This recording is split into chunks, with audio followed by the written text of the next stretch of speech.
Good afternoon, respected chairpersons and delegates here. I'm going to talk on endogenous endophthalmitis. Uh, as you know that with the important risk factors, I think as you know, endogenous endophthalmitis is a rare disorder where the infection spreads to the eye through the bloodstream. The important risk factors are long-term indwelling catheters, intravenous drug abuse, chronic immunosuppression, debilitating diseases, extraocular source of infection like tooth abscess, pneumonia, endocarditis, urinary tract infection, meningitis, liver abscess.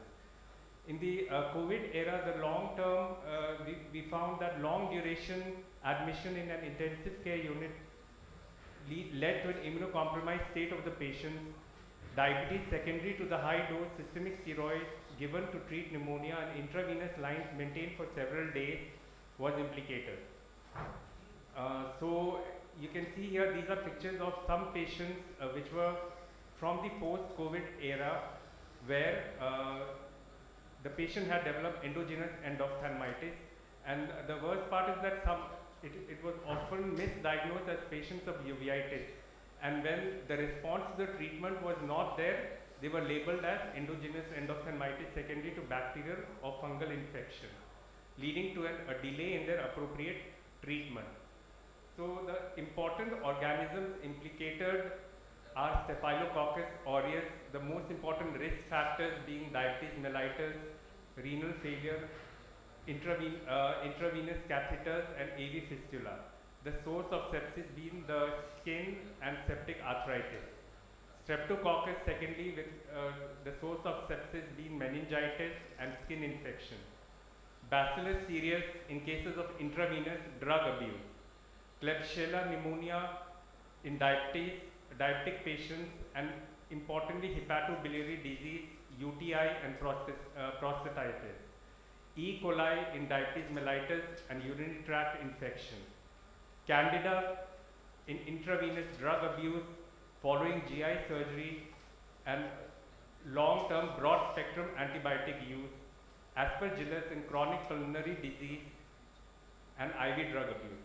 So one of the most important features for the diagnosis of endogenous endophthalmitis is to ask the history.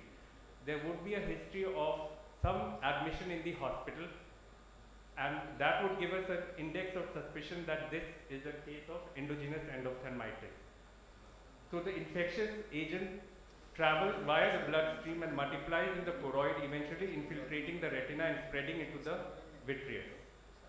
Clinical features will include eyelid injection, circumcorneal congestion, corneal edema, hypopyon, and absent red reflex and vitreous cells.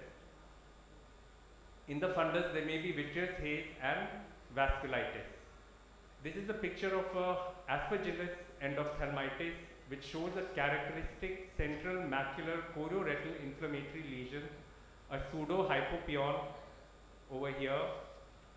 That is because of the gravitational layering of inflammatory exudates in the subhyaloid or subretinal space. Other associated features include retinal vascular occlusion, choroidal vascular occlusion, and exudative retinal detachment. Anatomical, it can be classified into focal, anterior diffuse, posterior diffuse, and panophthalmitis. Fungal endophthalmitis can be classified into stage 1 chorioretinal changes without extension into the vitreous cavity, fungal mass penetrating through the internal limiting membrane, vitreous opacity resulting in a blurred fundus, and fourth one is again a vitreous opacity actually obscuring the fundus. So the differential diagnosis includes uveitis, it can be uveitis anterior or posterior, tumor necrosis with inflammation, retinoblastoma, disseminated toxoplasmosis, and disseminated viral retinitis. So management would include evaluation of the degree of ocular involvement, identify the causative organism underlying the primary source of infection, and most importantly, in endogenous endophthalmitis, one must treat the systemic infection. Just giving local treatment intravitreal will lead to a recurrence. So referral to an internist for systemic evaluation is very important to locate the primary source of infection. Investigations include a B scan if the media is not clear. There will be low to moderate reflective dot and membranous echoes over here. There can be evidence of choroidal abscess, which can be seen as dome-shaped lesions arising from the choroid, as seen here. There can be exudative retinal detachment, which is seen as a high reflective membrane attached to the optic nerve head over here with limited after movement. And this can progress to a closed funnel retinal detachment in chronic and fulminant cases. In the OCT, one can, if the media permits, one can see posterior vitreous cells. So this is the vitreous here, and you can see these dots here, which suggest that the patient is having vitreous cells. There can be cystoid macular edema, and there can be a subretinal abscess or choroidal thickening.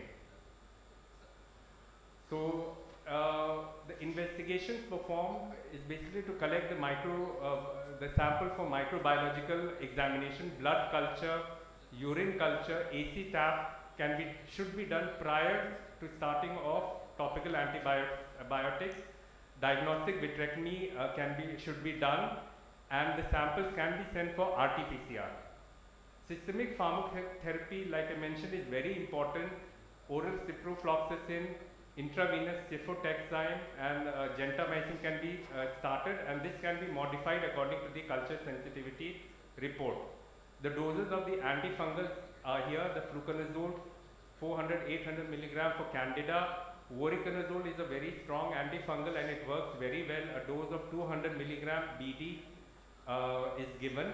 Only thing is it is a bit costly, and the minimum duration for which the systemic antifungal therapy should be used is 6 weeks, but the period can be extended depending on the response and resolution of the lesion. Intravitreal pharmacotherapy, the doses are the same as for post-operative endophthalmitis as mentioned here. Role of steroids, again there are no clear guidelines, but intravitreal steroids can help by decreasing the inflammation, and it should be given in cases of bacterial endogenous endophthalmitis. However, first the antimicrobial should be started, and after that corticosteroids can be started. Surgical treatment is recommended for patients with severe vision threatening candida, aspergillus and bacterial endophthalmitis. There are better outcomes now in the MIVS era, and the dual role of diagnostic and therapy intervention is there with the surgical involvement. It provides a good amount of sample for culture sensitivity and also reduces the infectious load. Only thing is the prognosis may be very poor, and there may be complete loss of vision if the treatment is delayed, and high clinic, as I mentioned, a high index of suspicion is needed for the diagnosis. A prompt diagnosis and appropriate treatment can salvage useful vision. So the take-home message here is a prompt diagnosis of the underlying cause of endogenous endophthalmitis along with the control of eye infection is most important, and proper counseling of the patient regarding the prognosis should be done, and informed consent should be taken before any intervention. Thank you. So most important thing is that in endogenous endophthalmitis, systemic treatment is the major treatment actually, and one should not just rely on local treatment, because just treating the eye locally, it may respond that time, but there's going to be a recurrence. So systemic antibiotics are very important in endogenous endophthalmitis. Thank you. Thank you, Deepak, for giving nice tips. And you know, this is a real nightmare for all anterior segment surgeons, and the prompt action, immediate action, and prompt referral to the specialist is the seat anchor of the treatment.